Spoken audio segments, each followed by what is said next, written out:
Hi guys, welcome back sa ating mga video. Meron tayong dito, meron tayong minced pork. Lulutuin natin ng spring roll. Ayan, meron tayong pabalat, carrots, onion, at saka bean sprout, green peas, at saka kuha tayong bawang, garlic. Lutuin natin yung minced pork. Iwain ko muna. Mga minced, ayan po. Nakapag-iwa na tayo ng ng carrots, beans, onion at saka garlic. Ready na ho yung mga natin panggisa, mga gulay. Magluto na ho tayo. Umpisahan na natin. Ayan. Lagay tayo ng rolero. Lights on. Olive oil. Lagyan ko na ho. Diyan na yung kalang. Igisa ho natin.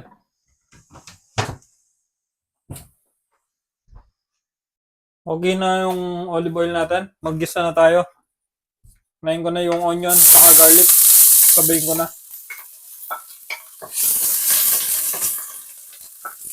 Onion and garlic.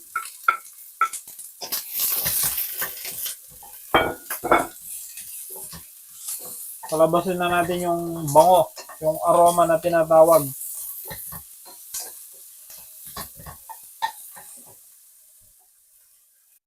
Tapos, ito nang add natin yung minced pork. Yung gamit ko, 5% fat. So, iba-iba kasi yung yung mga minced pork. Merong 20% fat. Depende sa tabang gusto mo. 5%, 15%, at saka 20%, I think. Yun yung mga yun yung mga nila, fat content. So, depende sa gusto mo kung anong lalagay mo. Tapos, saluhuluin lang natin yan para hindi dumikit. Ito, 5% fat ang content nito. So, masarap din naman to. Ayoko kasi masyado mataba. Kaya 5% yung ginagamit ko. Ito na. After couple of minutes na pagpapano natin, paggisa natin. Ay, ganyan na yung itsura. So, ngayon, mag-add na ako ng mga pampalasa. Black pepper. Add ko na to. Tsaka konting salt. Tsaka soy sauce. Ito, salt.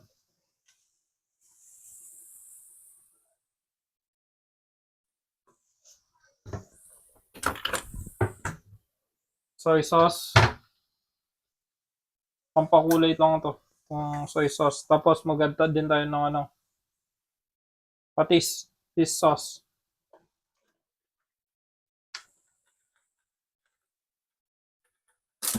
And then, kuha tayong fish sauce.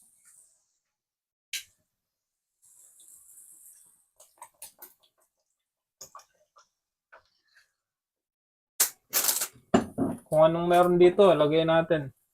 Meron ako noon dito, sesame oil. Yan. Dagdagan natin sesame oil para yung lasa maging maging Asian. Yan, lagyan natin sesame oil, konti lang. Then naluin natin. Ang bango.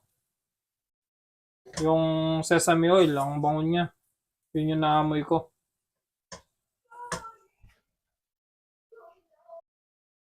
Yan, malambot na yung karne natin. Pwede na to. Happy na ako sa karne natin. Malambot na. Malambot na. Ito na yung next na i-add natin, yung vegetable. Yung carrots at saka green beans. Pagsabay na natin i-add.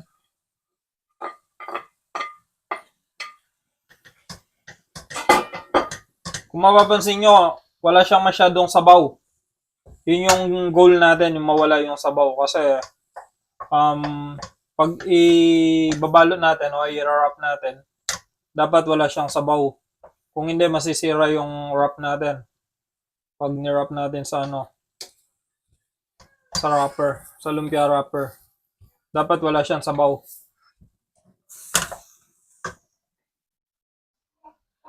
Okay na guys, malambot na to. Lagyan na natin yung bean sprout. Ito, bean sprout. Sandali lang naman to kaya dapat huling nilalagay yung bean sprout. Yan. Okay na. Ano lang naman to, mga 4 to 5 minutes stir fry. So, kaya madali lang. Kaya laging huling nilalagay yung yung bean sprout natin. Sayang to.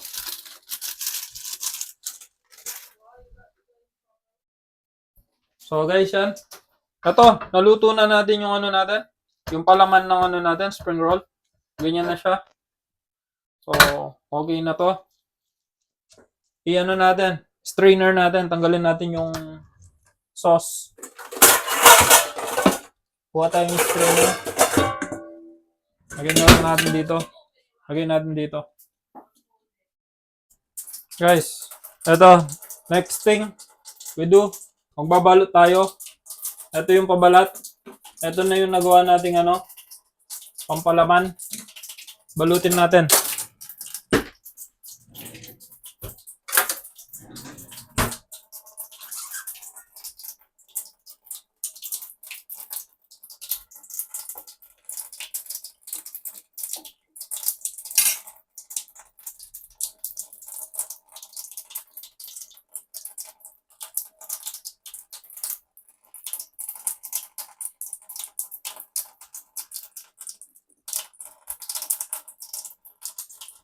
Ayan, ito na, ready na to. So ayan, habang nagbabalot ako, magpapainin ako ng mantika, ng oil. Para pag ready na tayo magpirito, maglalagay na lang. Lagay tayo mantika.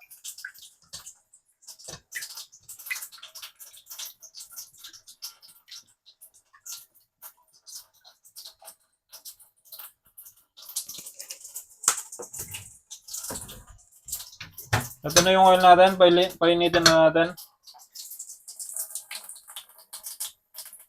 Hindi ko siya lalakasan masyado. Yung medium heat lang para hindi masunog kagad yung spring roll natin pag nilagay.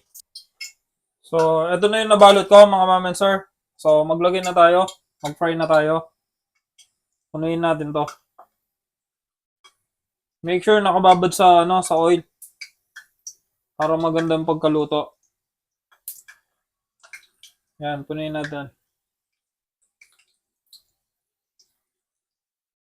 Kasi pag puno siya, lulutang.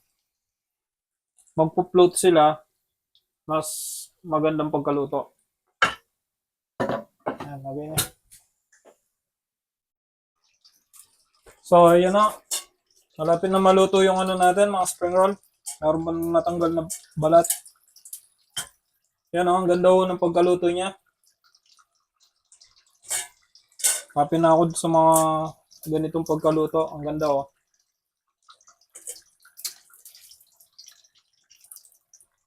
Yan. Ito na yung ating spring roll.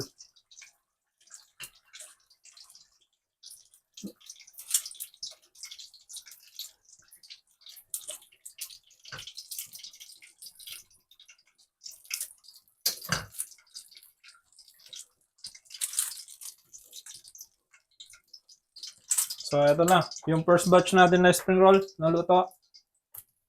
Yan na, ang first batch na spring roll. Ito yung pangalawa. So, pupunayin ko ulit. Punayin natin ng spring roll.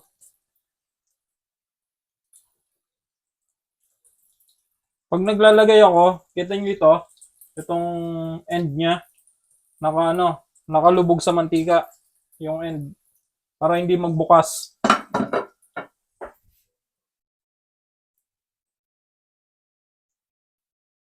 So guys, ito na yung natin.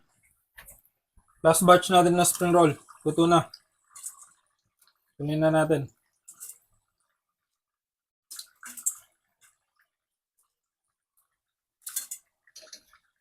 Sarap.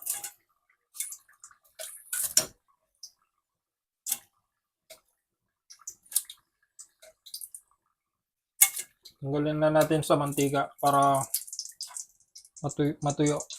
Madring. So, ito na yung last batch natin.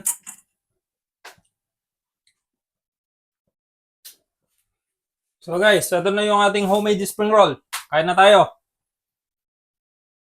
Masarap yung homemade spring roll natin.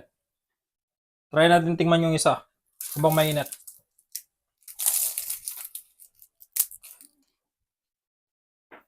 Kap! Mutok pa ah. Mainit, bagong luto. Sakto yung alat. Ang sarap niya. Wala pang sauce to. Pag sinausaw mo pa sa suka, mas masarap. Yung may garlic, saka onion na suka. Ang sarap nito.